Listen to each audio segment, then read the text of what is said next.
বাংলাদেশের সঙ্গে মজবুত দ্বিপাক্ষিক সম্পর্ক চায় পাকিস্তান।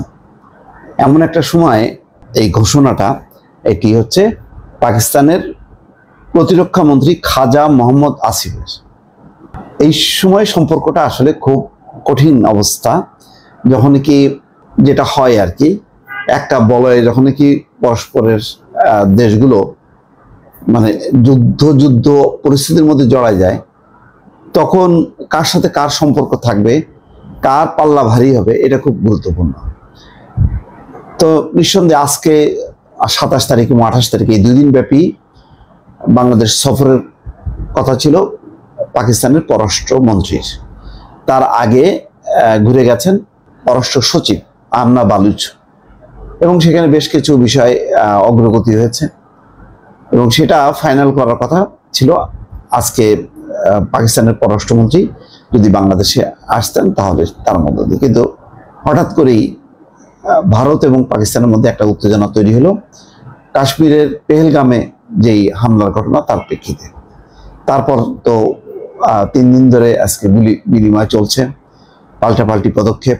সিন্ধু নদের পানি বন্ধ করে দিয়েছে, চুক্তি স্থগিত করেছে, আর পাকিস্তান তার আকাশ সীমা বন্ধ করেছে।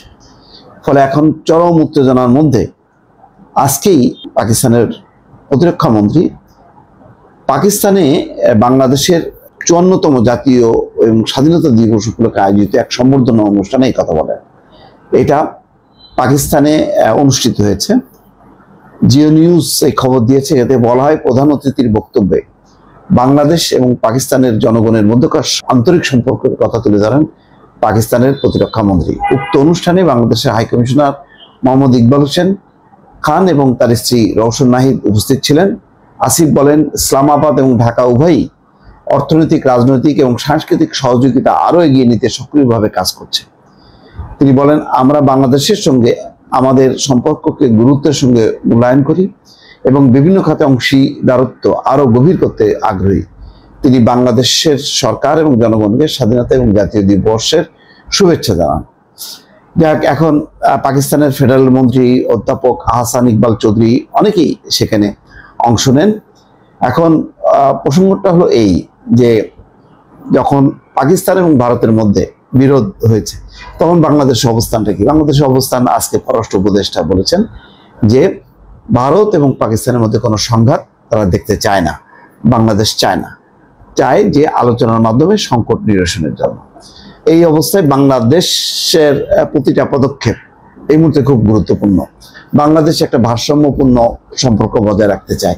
তারা প্রতিবেশী দেশ ভারতকে যেমন চটাতে চায় না, তাদের সাথে সুসম্পর্ক রাখতে চায়, তেমনি পাকিস্তানের সঙ্গেও পুরনো যে সম্পর্ক ছিল 15 বছর আগে, সেই সম্পর্কটা আবার পুনঃস্থাপন করতে চায়।